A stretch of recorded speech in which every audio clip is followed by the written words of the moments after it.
சற்று முன் கிடைத்த தகவல், திமுகவை விட்டு விலகும் ஆராசா. போர்க்கொடி உயர்த்திய திமுக முன்னோடிகள் எந்த அளவுக்கு திமுகவை மிரட்டுறாங்க பார்த்தா, முன்னோடிகள் நாங்களும் அதிமுக இருந்த முன்னணி தலைவர்கள் எப்படி தமிழக வெற்றி கழகத்துக்கு போயிட்டாங்களோ அதே மாதிரி நாங்களும் போயிடுவோம், ஆராசா மீது நடவடிக்கை எடு அப்படின்னு மிரட்டி இருக்கிறாங்க. ஏன் இந்த மிரட்டல் அப்படின்னு நீங்க தெரிஞ்சுக்கணும்னா இந்த வீடியோவை நீங்க ஒரு நிமிஷம் பார்க்கணும். இல்லை என்றால் முழுசா பார்த்தா இன்னும் நிறைய தகவல் தெரிஞ்சுக்கலாம். ஆனா அதற்கு முன்பாக ஒரு ஷேர் பண்ணிடுங்க, உங்களை போல எல்லாருமே தெரிஞ்சுக்கிட்டோம்.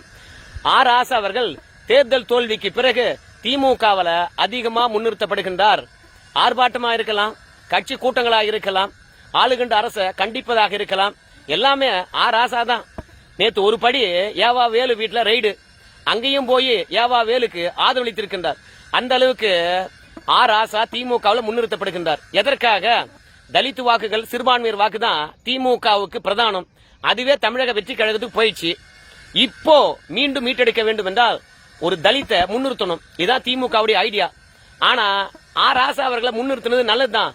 ஆனா ஆராசா நாவடக்கத்துடன் பேசுறாரா? நாவடக்கமே கிடையாது.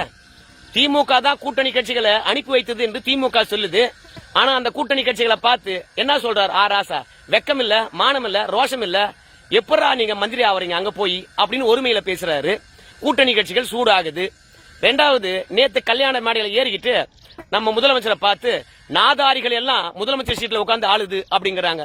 அண்ணா உட்கார்ந்த இடம், காமராஜர் உட்கார்ந்த இடம், ராஜாஜி உட்கார்ந்த இடம், அதெல்லாம் எவ்வளவு பெரிய சீட்டு, நீங்க நாதாரிகள் ஆட்சி ஆளுறாங்க அப்படிங்கிறாங்க. இதெல்லாம் ராசாக்கு பிரச்சனை கிடையாது. அவர் தலித்து போர்வியில தப்பிச்சிடலாம். ஆனா திமுக முன்னோடிகளை பொறுத்த வரைக்கும் பெரிய பெரிய பிசினஸ் பண்றவங்க, அப்படி பெரிய பெரிய பிசினஸ் பண்ற இவங்க எல்லாம் விஜயனுடைய ரெய்டுக்கு ஆளாவதுக்கான வாய்ப்பு இருக்குது. சட்டமன்றத்தில் மைக்க குர்ரான்னு பேசுனதுக்கே 23ஆம் தேதி வழக்கு தொடுத்து 25ஆம் தேதிக்குள்ள ரெய்டு விட்டாங்க. நல்ல வேலையா தப்பிச்சிட்டாரு. எப்படி தப்பிச்சாரு என்ற விஷயத்தை அடுத்த வீடியோல பார்க்கலாம். ஏவா வேலு தப்பிச்ச விஷயத்தை. இப்போ ஆராசா அவர்களுடைய அநாகரிக பேச்சினால திமுக முன்னோடிகள் வீடுகள்லாம் ரெய்டு விட வாய்ப்பு இருக்குதான். அலறி துடிக்கின்றார்களாம். விஜய் ஜெயலலிதா மாதிரி எதிர்ப்பா இருக்கிறவங்களை ஒழிச்சு விட வேண்டும் என்று நினைக்கின்றார். இந்த தருணத்துல ஆராசா எரியிற தீயில எண்ணெய் ஊத்துற மாதிரி தேவையில்லாத பேசியிருக்காருங்க.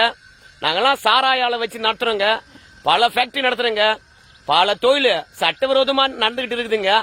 அதனால தேவையில்லாம ஆராசா பேச பேச எங்களுக்கு ரைடு வரும். அப்புறம் தொழில் எப்படிங்க பண்றது? நாங்க தொழில் நடத்த வேண்டும் என்றால் விஜயபாஸ்கர் எப்படி தவே கலப்ப இணைஞ்சாரோ அந்த மாதிரி நாங்களும் போய் இணைய வேண்டியதாங்க. நாங்க ஒன்னும் 1000 2000 போட்டு பிசினஸ் பண்ணலீங்க, கோடிக்கணக்கான ரூபாய் போட்டு பிசினஸ் பண்றேங்க. கிட்டத்தட்ட ஜெகத் ரட்சகனை பொறுத்த வரைக்கும் லட்சக்கணக்கான கோடி செலவழிக்கிறவர். அவர்ல என்ன பண்ணுவாரு? டிஆர் பால்லாம் என்ன பண்ணுவாரு? கப்பல்ல இருந்து சாராய தொழிற்சாலையில இருந்து. அதனால திமுக முன்னாடிகளை பொறுத்த வரைக்கும் ராசாவை நான் வழக்கத்துடன் பேச சொல்லுங்க, இல்லனா அந்த ஆளை ஓரங்கட்டுங்க, முன்னுரிமை கொடுக்காதீங்க, இல்லையா கட்சி விட்டு தூக்குங்க. ஏதாவது ஒண்ணு செஞ்சா மட்டும்தான் விஜயுடைய மனசானது குளிரும். இல்லையண்டா நாங்கெல்லாம் தவேக்காக்கு தாவுவதை தவிர வேற வழியே இல்லைங்க. பிசினஸே பண்ண முடியாதுங்க. காப்பாற்ற வேண்டியது உங்க பொறுப்பு. கை விட்டீங்கன்னா தவேக்காக்கு தாவிடுவோம். அதனால ராசா மீது ஒரு சின்ன நடவடிக்கை எடுங்க. அப்பதான் விஜயுடைய மனசானது குளிரும். தேவையில்லாம அந்த ஆளை போய் நீ நாதாரிலாம் ஆளுதுன்னு சொன்னா என்ன அர்த்தம்? மக்கள் தானே ஓட்டு போட்டிருக்கான். நமக்கு கிட்டத்தட்ட 54 இடம், அந்த ஆளுக்கு 108 இடம் கொடுத்தாங்க. அப்படி இருக்கும்போது நாதாரினா என்ன அர்த்தம்? நீ விஜயை விமர்சிக்கிறியா இல்ல மக்களை விமர்சிக்கிறியா கேட்பாங்களா இல்லையா?